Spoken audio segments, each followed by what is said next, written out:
Hello everyone, welcome to MS study guru. स्वागत है आप सबका एक बार फिर से लास्ट मिनट मोटिवेशन वाली इस वीडियो में। This is the most demanding video. Basically last batches में अगर आप देखेंगे ना तो सक्सेस स्टोरीज में बहुत सारे लर्नर्स आते हैं, बोलते हैं मैम आपकी एक दिन पहले वो वीडियो देखी थी लास्ट मिनट मोटिवेशन वाली, और ये वाली टिप हमारे बहुत काम है। अलग अलग लर्नर्स अलग अलग टिप पिक करके लाते हैं सक्सेस स्टोरीज में, ये टिप हमारे काम है, ये टिप हमारे काम है। सो होपफुली इस बार भी काफी सारे लर्नर्स हमारे बैचेस से नेट जेआरएफ इकोनॉमिक्स क्लियर करेंगे और हमारी सक्सेस स्टोरीज का हिस्सा बनेंगे और बताओगे आप लोग बाद में आके कि मैम ये वाला टिप, आपकी क्लासेस और आपकी ये वाली स्ट्रैटेजी, आपका ये वाला मोटिवेशन हमारा काम, हमारे बहुत काम आया है ना। सो देखिए, खूब सारी टिप्स, खूब सारी स्ट्रैटेजीज और उन 3 घंटे का इफेक्टिव यूटिलाइजेशन और खूब सारा मोटिवेशन इस वीडियो में आपको मिलने वाला है। एंड तक वीडियो को देखिएगा। ये है मेरी ऐप का, यहाँ से आप स्कैन कर सकते हैं, स्कैनर है ऐप का। तो यहाँ पे हमारा यूजीसी नेट इकोनॉमिक्स का जून 2025 एंड दिसंबर 2025 का जो बैचेज हैं वो लॉन्च हो चुके हैं। यहाँ पे इस बार आपको पेपर 1 में एक नई चीज देखने को मिल रही है, उसकी वीडियो भी मैंने बनाई है, इस चैनल पर आपको मिलेगी। और इसकी लाइव क्लासेस जनवरी से स्टार्ट हो रही हैं आपका, जो अगले वाला नेट इकोनॉमिक्स का बैच है। इसके अलावा अभी एमपीपीएससी, जेकेपीएससी और जितने भी स्टेट के असिस्टेंट प्रोफेसर इकोनॉमिक्स के एग्जाम है उन सबके बैचेस चल रहे हैं। और आपका RBI grade B, DPR, GATE economics, इन सब की क्लासेस भी हमारी एप्लीकेशन पर आपको मिल जाएंगी। डिस्क्रिप्शन में आपको मेरा टेलीग्राम दिया गया है जहाँ पे आपको लेटेस्ट अपडेट्स मिलते हैं सबसे पहले, और मेरी बुक्स का लिंक भी आपको डिस्क्रिप्शन में दिया गया है। सो स्टार्ट करते हैं आज की इस वीडियो। देखिए, 2-3 चीजें हैं यहाँ पे जो आपको बड़े अच्छे से समझनी है।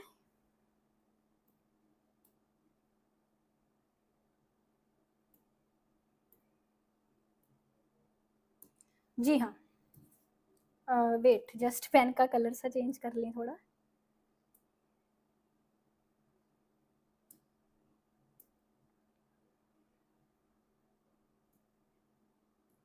ओके। सो देखिए, सबसे पहले तो एक चीज ध्यान में रखिए अपनी, जब आप एग्जाम हॉल में बैठे होंगे, है ना, आपके पास 3 घंटे हैं पेपर 1, पेपर 2 इकोनॉमिक्स दोनों करने के। यहाँ पे कुछ मिथ्स हैं जिनके बारे में बताऊंगी और कैसे इफेक्टिव यूटिलाइज करना है आपको उन 3 घंटों को, अपने एक्सपीरियंस के आधार पर आपको बताऊंगी। देखिए, एक चीज ना, ये एक बहुत बड़ी मिथ है जो लर्नर्स बोलते हैं ना कि मैम हम पहले पेपर 1 करें या पहले पेपर 2 करें। देखिए, ऐसा कुछ नहीं है कि पहले पेपर 1 करने से आप ज्यादा नंबर ले लोगे, पहले पेपर 2 करने से आपका जेआरएफ हो जाएगा, ऐसा नहीं है। जो चीज पहले आई है उसको शुरू करिए करना, ठीक है। आपके पास पहला क्वेश्चन आया है, आता वैसे पेपर 1 का है ना, बट जो भी है उसको शुरू करिए करना। अब आपकी स्ट्रैटेजी यहाँ पे पेपर 1 या पेपर 2 पहले करने की नहीं होनी चाहिए। स्ट्रैटेजी ये होनी चाहिए कि आपका ये गोल होना चाहिए, एक मिनट वाला फार्मूला याद रखना, 1 मिनट वाला, कि आपको एक क्वेश्चन को ना 1 मिनट अप्रोक्सीमेट या अबाउट 1 मिनट देना है। लास्ट टाइम हमारे बैच से ना एक वो लर्नर निकला था जिसका ऑल इंडिया रैंक 3rd आया था, मंगल कुमार। अभी वो आपको पेपर 1 का एजुकेटर है हमारे चैनल पर। तो उसने बताया था कि मैम भी आपका 1 मिनट वाला जो टिप था ना, ये एग्जाम में सचमुच इफेक्टिव रहा बहुत, ठीक है। तो आप सब लोग भी इसको यूज कर सकते हैं। अब यहाँ पे क्या है कि अबाउट कहने का मतलब ये है क्योंकि हमारे पास यहाँ पे लिमिटेड टाइम है ना, तो आपके पास यहाँ पे 3 आवर्स है, 3 आवर्स यानी कि आपके पास 180 मिनट्स है ना, 180 मिनट्स है। तो अब यहाँ पे आपके जो क्वेश्चंस हैं वो कितने हैं, 150 क्वेश्चंस है, 150 क्वेश्चंस है। अगर आप अबाउट 1 मिनट 1 क्वेश्चन को दोगे ना तो आपका 150 मिनट यहाँ पे चले गए। अब बचे हुए आपके पास 30 मिनट है। इन 30 मिनट यानी कि इस आधे घंटे में आपको उन क्वेश्चंस को दोबारा देखना है जो आपसे पहले सॉल्व नहीं हो पाए थे, या जो आपने आंसर दिए हैं उनको एक बार चेक करना होता है। ये स्ट्रैटेजी रहती है। तो जैसे आपने पहला क्वेश्चन देखा है, आप देखा आपने और जज किया कि ठीक है ये क्वेश्चन 1 मिनट के अंदर इतने सेकंड्स के अंदर अंदर मुझसे सॉल्व हो जाएगा, है ना, 50-60 सेकंड्स के अंदर मुझसे सॉल्व हो जाएगा, तो ठीक है उसको करिए। अगर आपको लग रहा है कि ज्यादा टाइम ले रहा है या मुझसे ज्यादा टाइम लेने से भी सॉल्व नहीं हो रहा ये क्वेश्चन, है ना, थोड़ा ज्यादा टाइम भी लगा लूंगी, एक तो यह कि 10-15 सेकंड ज्यादा लगा रहे हैं सॉल्व हो जाएगा, बट एक तो है कि नहीं, कोई सॉल्व होने का साढ़े नहीं मुझे नजर आ रहा, नहीं आ रहा ये दिमाग में, ऐसा मैथमेटिकल सा क्वेश्चन है, न्यूमेरिकल सा क्वेश्चन है कि नहीं सॉल्व हो रहा, टाइम ज्यादा कंज्यूम कर रहा है, छोड़ दो उसको, लीव, अगले क्वेश्चन पर चलिए, ठीक है। तो कहने का मतलब कि ज्यादा टाइम कंज्यूमिंग क्वेश्चन जो समझ में नहीं आ रहे हैं, आपको ज्यादा टाइम ले रहे हैं आपका, फिलहाल के लिए उनको लीव कर दीजिए। कोशिश करिए पहले उन क्वेश्चनों को ठीक करिए जो इजी हैं, जो आप इजीली समझ पा रहे हैं और जो आपको आते हैं उनको गलत मत करके, ये किसी भी हालत में, ठीक है। आपका मकसद ये होना चाहिए कि इजी क्वेश्चंस, अप्रोचेबल क्वेश्चंस आपकी पकड़ में हैं, आपको समझ आ रहे हैं, आपको आंसर्स आते हैं, आपने पढ़े हुए हैं, ऐसे क्वेश्चन। मान लो एक क्वेश्चन आया एग्जाम में, उस टॉपिक से आया, उस कंसेप्ट से है, जो कंसेप्ट आपको रटा हुआ है, जो टॉपिक आपको बड़े अच्छे से आता है, उस क्वेश्चन को गलत मत करके आना, ठीक है। क्योंकि अगर आपने नेट इकोनॉमिक्स की तैयारी बड़े अच्छे से की हुई है ना, तो एग्जाम में कम से कम 70-80% एग्जाम ऐसा होगा जो आपने पढ़ा होगा पूरा, ठीक है। 10-20% एक्सेप्शन लेके हम चलते हैं, बट 70-80% ऐसा पेपर होगा जो आपने पढ़ा होगा। अगर आपने अच्छी प्रिपरेशन की है, अगर मेरे कोर्सेज से प्रिपरेशन की हुई है या अच्छी प्रिपरेशन की है, तो आपको 70-80% आपके अप्रोच में होगा। तो बच्चे यहाँ पे गलती करते हैं, अप्रोच वाली चीजें भी गलत कराते हैं। बाद में जब मैं क्लासेस में मुझे समझाती हूँ ना, बच्चे बोलते हैं अरे मैम ये तो हमने पढ़ा हुआ था फिर भी गलत कराए। गलती ये है, प्रॉब्लम ये है, पढ़ी हुई चीजों को आप लोग गलत कराते हो। एक तो अनअप्रोचेबल चीजें हैं जो ज्यादा टाइम ले रही हैं, नई अप्रोच में है आपकी, उनको छोड़ सकते हो आप, कोई दिक्कत नहीं है। बच्चे कोशिश करते हैं मैम हमको ना डिफिकल्ट वाले क्वेश्चन ठीक करके आने, तभी तो जीआरएफ होगा हमारा, क्योंकि वो डिफिकल्ट वाले किसी से नहीं ठीक हो पाते, हम ठीक करके आएंगे हमारा जीआरएफ हो जाएगा। गलत गलत गलत, ऐसा नहीं है। आपकी अप्रोच ये नहीं होनी चाहिए डिफिकल्ट क्वेश्चन ठीक करके आने, आपकी अप्रोच होनी चाहिए इजी क्वेश्चन ठीक करके आने, क्योंकि सभी क्वेश्चन 2 नंबरों के हैं। Every question is of 2 marks. चाहे आप डिफिकल्ट करें 2 नंबर देगा एग्जामिनर, इजी करें 2 नंबर देगा। तो क्या करोगे, 2-2 मिनट लगा के एक क्वेश्चन को सॉल्व करने से कुछ नहीं मिलेगा। जो क्वेश्चन जल्दी सॉल्व हो रहे हैं, इजी है, अप्रोचेबल है, उनको सॉल्व करने का प्रयास करिए और उनको गलत करिए ही मत जो अप्रोच में है, ठीक है। आपने पॉइजन डिस्ट्रीब्यूशन पढ़ी है, पॉइजन डिस्ट्रीब्यूशन में क्वेश्चन आ जाए गलत कराएं, नहीं करना है ऐसा। ढंग से पढ़ो, ठीक होगा अगर अच्छे से पढ़ी है पॉइजन डिस्ट्रीब्यूशन। हाँ, अगर कोई ऊट पटांग सी थ्योरी आ गई, कुछ ऐसा आ गया जो कभी पढ़ा ही नहीं है, आपने देखा ही नहीं है, उसको गलत कराएं तो चलता है, बट आते हुए कंसेप्ट से क्वेश्चन मत गलत करके आना, ठीक है। आउट ऑफ कवरेज कुछ क्वेश्चन आ रहा है, सिलेबस में नहीं है, कोई प्रीवियस ईयर में पूछा जा रहा, वो गलत कराओ तो चलेगा, बट आते हुई चीज जो है, अप्रोचेबल चीज है, उसको गलत मत करके आना, ठीक है। क्योंकि 100 में से 100 नंबर लेना हमारा टारगेट नहीं है, हमारा टारगेट है कट ऑफ हासिल करना, ठीक है। तो जिसका ऑल इंडिया रैंक 1 है ना, उसके भी 100 के 100% नंबर थोड़ी ना आ जाते हैं। तो हमारा टारगेट क्या है, अप्रोचेबल चीजों को ठीक करके आना बस। एग्जाम में आपके 15 से 20% पेपर, 15 से 20% क्वेश्चन ऐसे आएंगे जिनको देख के आप घबरा जाएंगे, ये क्या आ गया, ये तो कभी पढ़ा सुना नहीं है हमने, आउट ऑफ कवरेज चीजें आ गई, तो मैम ने भी नहीं पढ़ाया था हमको, हमने भी नहीं कभी सुना पढ़ा, ये कहां से आ गया। 15-20% चीजें ऐसी आएंगी ही आएंगी, इसको प्रिडिक्ट करके चलना। मैं हर बार बोलती हूँ ये चीज आपको कि ये चीज पहले ही, जब आप पहले ही सोच के चलते ना कि सारा पेपर से सिलेबस में से ही आ जाना है, हमने PYQ भी लगाए, हमने सिलेबस भी सब कुछ पढ़ा हुआ है, सारा पढ़े हुए में से आएगा, ऐसा प्रिडिक्ट करके मत चलना। चाहे आप 2 साल से नेट इकोनॉमिक्स की तैयारी कर रहे हैं, सारी किताबें शान मारी है, सारे कोर्सेज देख डाले, कोर्सेज की वीडियोस देख डाली है, सारे प्रीवियस ईयर कर डाले आपने, फिर भी 15 से 20% क्वेश्चन एग्जाम में ऐसे आएंगे जो आपको नहीं आते होंगे, आपकी अप्रोच में नहीं होंगे, क्योंकि नेशनल लेवल का एग्जाम है and one of the most difficult exam है ये, ठीक है। तो एग्जाम, पहली चीज मैंने क्या बताई थी कि कोशिश करिए 1 मिनट एक क्वेश्चन को दीजिए, एंड में जो आधा घंटा बचा है दोबारा से आ जाइए, फिर आकर देखिए जो नहीं हुए थे, अब टाइम है तो कर लो, या जो किए हैं उनको एक बार चेक कर लो, वो आधे घंटे में वो चीजें सॉल्व कर लो, ठीक है। फिर दूसरी टिप मैंने क्या दी थी आपको, इजी क्वेश्चंस वाली।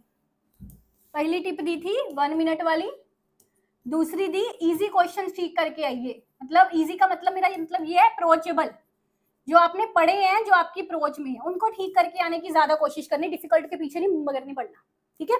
तीसरी टिप मैंने आपको यहाँ पे दी थी, थर्ड टिप मैंने आपको दी अभी जो, कि पहले ही एग्जाम हॉल में बैठने से पहले प्रिडिक्ट करके चलिए, जितने मर्जी इकोनॉमिस्ट बड़े हैं आप, मास्टरी है आपकी, 15 से 20% पेपर आपको ऐसा लगेगा ही लगेगा अनअप्रोचेबल है, देखकर घबराना नहीं है, नॉर्मल मानना है उसको कि नॉर्मल है, आना ही था, इतना पता था मुझे, कोई दिक्कत की बात नहीं, पहले ही प्रिडिक्ट करके आया था मैं कि इतना अनअप्रोचेबल आएगा, तो फिर क्या, मुझे कौन सा 100 से 100 लेनी है, 100 में से 100 तो आएंगी भी नहीं, जितना आता उसको गलत मत मैं करके आऊँ तो जीआरएफ हो जाएगा। कम से कम 15 से 20% उन बच्चों के लिए बता रही हूँ जो बहुत समझते हैं कि हम बहुत पढ़े हैं इकोनॉमिक्स, उनके लिए बता रही हूँ, 15 से 20% कम से कम ऐसा होगा, ठीक है, उनके लिए कम से कम इतना अनअप्रोचेबल होगा, ठीक है। ये हो गया। अब चौथी चीज, फोर्थ थिंग, एलिमिनेशन मेथड।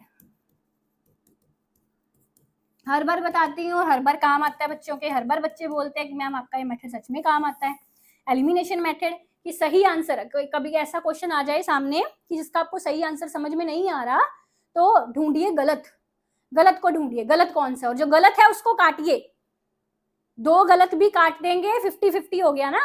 अब सिर्फ 2 में से सही सिलेक्ट करना, ठीक है। इस तरह से करें। ऐसे ये ट्रिक ना पेपर 1 में बड़ी काम आती है, कि पेपर 1 में ना कई ऐसे क्वेश्चंस आते हैं कि आपको ना उसका, जैसे एक क्वेश्चन है मान लो टीचिंग एप्टीट्यूड का, उसके चारों ऑप्शन सही लग रहे हैं, चारों के चारों लग रहे हैं तो सही है, बट यहाँ पे एग्जामिनर टेस्ट कर रहा होता है कि आपको बेस्ट, सबसे बेस्ट वाले ऑप्शन पे टिक करना है, जो सबसे बेस्ट रेलिवेंट है इस क्वेश्चन से, उस आंसर को टिक करना है। तो इस केस में फिर हम क्या करते हैं, एलिमिनेशन मेथड यूज करते हैं, कि पहले आप उस ऑप्शन को देखिए जो थोड़ा इससे कम रिलेटेड है, हाँ ठीक तो हो सकता है बट थोड़ा कम रेलिवेंट है क्वेश्चन के अकॉर्डिंग, उसको काटिए। ऐसे ऐसे काटते काटते आपको फिर वो मिल जाएगा सबसे ज्यादा रेलिवेंट है उस क्वेश्चन के अकॉर्डिंग आंसर, ठीक है। तो एलिमिनेशन मेथड बहुत काम आता है आपके। तो ये चीजें हो गई। बाकी देखो भाई, जितना मर्जी हम लोग कहे ना, मोटिवेशन मैं आपको देती जाऊँ, आप भी मोटिवेटेड हो जाएंगे भाई, नर्वस नहीं होना, नर्वस नहीं होना, है ना। पर यकीन मानिए, जितना बड़ा मर्जी बंदा है ना, इंटरव्यू हो उसका, एग्जाम हो उसका, नर्वसनेस होती ही होती है उसको थोड़ी बहुत, ठीक है। ये एक रियलिस्टिक चीज़ है, ऐसा सबके साथ होता है नर्वसनेस। और मैं सच में देखा मैंने कि जो बच्चे हमारी क्लास में ज़्यादा इंटेलिजेंट होते थे ना, वो नर्वस हुआ करते थे एग्जाम के टाइम पर, नर्वसनेस होती थी उनमें। और कई ऐसे बच्चे होते थे बिल्कुल पढ़ा ही नहीं होता था कुछ भी, बड़े कॉन्फिडेंस से होते थे एग्जाम देने। तो मतलब मेरे कहने का मतलब ये है, मेरा कहने का मतलब ये नहीं कि कॉन्फिडेंट होना बुरी बात है, कॉन्फिडेंस होना चाहिए, बट अगर आप नर्वस हो रहे हो ना, तो उसको ये मत समझना कि आपको कम आ रहा है या आप, है ना, मतलब नर्वसनेस को कॉमन लेके चलना, कि सबको नर्वसनेस होती है। मैंने बहुत पढ़ा है, मुझे नर्वसनेस हो रही है तो इसमें ये कॉमन है, सबको होती है। सब बहुत जो बंदे बहुत, मैं भी आज किसी मेरा कोई मुझे कभी तरह इंटरव्यू हुआ है, कोई मुझे कह तरह एग्जाम है, मुझे भी नर्वसनेस आ जाएगी। जितना मर्जी आप पढ़ लिख कर गए हुए हैं, सब कुछ है, बट नर्वसनेस आनी कॉमन चीज है, उसको कॉमन लेके चलना, आएगी कोई दिक्कत नहीं है, उस पर कंट्रोल करना, उस पर काबू डालना है बस, ठीक है। ये सोच के कि मैम ने कहा था थोड़ी बहुत नर्वसनेस होती है, कोई बात नहीं, मुझे उस पर कंट्रोल करना है, ठीक है। और एग्जाम में आपको दिमाग की खिड़कियां खुली, जिसको हम इंग्लिश में बोलते हैं प्रेजेंस ऑफ माइंड। और मेरे शब्दों में अगर आप कहो, सिमरन मैम के शब्दों में अगर कहो, तो बहुत फेमस है ये मेरी लाइन, दुनिया भुला के वाली, है ना। एग्जाम से कुछ दिन पहले मैं बोलती हूँ दुनिया भुला के जस्ट पढ़ाई, सिर्फ पढ़ाई। एग्जाम वाले दिन मैं बोलती हूँ दुनिया भुला के जस्ट एग्जाम, कि आपको कुछ होश नहीं है, 3 घंटे इतना डटकर एग्जाम कर रहे हैं, खूब कर, जिसको हम बोलते हैं ना, पूरी कंसंट्रेशन ही अपनी सारी दिमाग में उसको एग्जाम में लगा देनी है आपको। रफ शीट पकड़िए, अगली टिप देखो, 5वीं tip, rough sheet. Rough sheet के बिना मुझ कोई ऐसा बच्चा नहीं जिसका ऑल इंडिया रैंक 1 2 आया, 3 आया, 4 आया, 5 के रफ शीट ना एग्जाम में यूज की। रफ शीट टॉपर्स हमेशा रफ शीट यूज करते हैं। रफ शीट के बिना अच्छे नंबर स्कोर नहीं कर पाओगे, क्योंकि एग्जाम में ना जब लिंक्स बनाने होते चीजों में, मैंने आपको इंटरनेशनल क्योंकि थ्योरी पढ़ाई हुई है, उससे कोई क्वेश्चन घुमा फिरा के पूछ रहे हैं, डायरेक्ट क्वेश्चन तो वो पूछेंगे ही नहीं, वो ऐसे थोड़ी पूछ लेंगे कि कंपैरेटिव एडवांटेज थ्योरी किसने दी, रिकार्डो ने, घुमा फिरा के बीच में से कोई जम्पशन से इधर उधर से क्वेश्चन पूछे। अब आपने वो सुनी हुई मेरी वीडियो और पूछा गया क्वेश्चन, उसमें लिंक बनाना है, लिंक बनाना है, तो वो कैसे बनाएंगे लिंक? अगर दिमाग से वो लिंक सोचते रहेंगे, अच्छा ऐसा होगा तो ऐसा होगा, ऐसा, टाइम लगेगा उसमें, तो शायद वो लिंक बना भी नहीं अच्छे से पाएंगे। वही चीज अगर आप पेन पेपर पर, रफ शीट पर करेंगे ना, कि हाँ इस थ्योरी में हमने ये चीज पढ़ी थी और पूछा ये गया है, तो इसका इससे ये लेंगे आंसर, थोड़ा उसको करेंगे, मेरी बात समझ रहे होंगे लर्नर्स जो जानते हैं, उनसे पढ़े, तो वो काम ज्यादा आएगी, ठीक है। तो मतलब दिमाग ज्यादा चलेगा अगर आप साथ साथ में रफ शीट पर भी उसमें रिलेशनशिप्स बनाते जाएंगे। ये थ्योरी वाले क्वेश्चंस के लिए बता रही हूँ, न्यूमेरिकल सॉल्व करने के लिए तो रफ शीट चाहिए ही चाहिए, थ्योरी वाले क्वेश्चंस के लिए भी रफ शीट यूज करो, ठीक है। ये चीज, और इससे पहले मैं आपको एक चीज और बता रही थी नर्वसनेस वाली, उसमें मैं आपको ये बता रही थी कि जहाँ 3 घंटे होते हैं ना, उसमें जो आपका कंसंट्रेशन लेवल है ना, नर्वसनेस है आप में, कुछ भी है, ठीक है, कोई दिक्कत नहीं है मुझे नर्वसनेस से, पर वो आपकी कंसंट्रेशन पर हावी नहीं होनी चाहिए। आपका एग्जाम देने का कंसंट्रेशन पावर इतना स्ट्रॉन्ग होना चाहिए, आपको नहीं पता 3 घंटे तक मैं कहाँ बैठा हूँ, क्या है, घर में क्या चल रहा है, क्या है, कुछ भी, मतलब आपका सारा दिमाग सिर्फ इकोनॉमिक्स के कंसेप्ट्स को रिलेट कर रहा है। पेपर 1 को चीजें, क्वेश्चंस पढ़कर क्या आंसर सही है, एलिमिनेशन मेथड लगाना है, इसका मतलब ये, उसमें ही खूब होना चाहिए। आपको नहीं पता मेरे इर्द गिर्द क्या चल रहा है, मेरी बगल में कौन बैठा है, कितने क्वेश्चन वो सही कर रहा है, मेरा सुपरवाइजर कौन है, कुछ नहीं। आपका सारा दिमाग, जिसको मैं बोलती हूँ दुनिया भुला के, सुनने में ये वर्ड लगता है सिंपल सा, दुनिया भुला के, बट जब इसको प्रैक्टिकली आप लोग दुनिया भुला के सब भूल जाओ, एवरीथिंग फॉरगेट, ठीक है। और सारा चीज, सारा कंसंट्रेशन उस टाइम, क्योंकि 3 घंटे डिसाइड करने वाले हैं ना अब क्या बनोगे आप, असिस्टेंट प्रोफेसर बनोगे, पीएचडी करोगे, एडमिशन लोगे, या फिर से दोबारा 6 महीने तैयारी करोगे, यही 3 घंटे डिसाइड करेंगे। ठीक है, एक वो वाली चीज, ठीक है, आपने 6 महीने तैयारी की है, पढ़ना बहुत जरूरी है, अगर आप पढ़े नहीं है तो 3 घंटे कुछ नहीं कर सकते। अगर आपने तैयारी नहीं की है, आज की डेट में नेट का एग्जाम बिना तैयारी के देने जा रहे हो, इनके 3 घंटे बर्बाद कर रहे हो। मैं बोलती हूँ कि इस बार आप आज की डेट में ना नेट का एग्जाम ये सोच के मत दिया करो कि चलो दे देते हैं शायद तुक्का चल जाए, नहीं चलता उसमें तुक्का, मुझसे लिखवा लो, आज की डेट में तुक्का नहीं चलता। पढ़ के नहीं गए तो एग्जाम मत देना, फीस अपनी फजूल मत खर्चना, 3 घंटे उस दिन एग्जाम वाला दिन बर्बाद मत करना अगर पढ़ के नहीं गए हो। मैं ये भी बोल देती हूँ कि अच्छे से पढ़ के नहीं गए फिर भी ना, थोड़ा बहुत पढ़ के गए हो फिर भी ना एग्जाम देना, क्योंकि एग्जाम का लेवल बहुत हाई हो चुका है। अच्छे ढंग से पढ़ के नहीं जा रहे, एक 6 महीने की डेडिकेटेडली, पूरी डेडिकेशन से अगर आपने तैयारी नहीं की हुई, अच्छे लेवल की तैयारी नहीं की हुई, तो एग्जाम देने का फायदा नहीं है आपका, ठीक है। तो एक वो 6 महीने वाली अच्छी तैयारी तो ठीक है, उसके बाद वाले ये 3 घंटे बता रही हूँ, अगर अपने तैयारी अच्छी नहीं की है, 3 घंटे कुछ नहीं कर सकते आपका। अच्छी बड़ी तैयारी करके गए हो, है ना, फिर भी कई बच्चे बोलते हैं तैयारी बहुत अच्छी की थी, पेपर नहीं बढ़िया हुआ, उनके लिए बता रही कि आपने बहुत पढ़ा है, सब कुछ सही है, पर ये 3 घंटे, इसमें भी आपको पूरा बेस्ट देना अपना, इसमें ना कहीं चूक जाना। 6 महीने साल तैयारी करते नहीं चूके थे, 3 घंटे में भी चूक ना जाना, क्योंकि बेसिकली इन्हीं 3 घंटों को आपका फ्यूचर डिसाइड करना है ना। तो पूरा कंसंट्रेशन एग्जाम में, आपका presence of mind, presence of mind का मतलब ये है कि चीज़ों में जब रिलेशनशिप बनाने हैं, कॉमन सेंस यूज करनी है, अपनी दिमाग, बहुत दिमाग दौड़ाना पड़ता है एग्जाम में, है ना। तो नींद पूरी करके आना अपना, अच्छा खा पी कर आना, बहुत ज़रूरी है ये चीज़। नींद ना पूरी हो, मेरा दिमाग नहीं चलता, मैं क्लासेस नहीं ले सकती अगर मेरी नींद ना पूरी हुई हो तो, ठीक है। तो वो बहुत ज़रूरी है ये चीज़ें कर कर आना, और क्योंकि 3 घंटे पूरा दिमाग का चार्ज डालना, पूरा दिमाग अपना एग्जाम में लगाकर उसको करके आना है, ठीक है। तो this is also very important thing. अब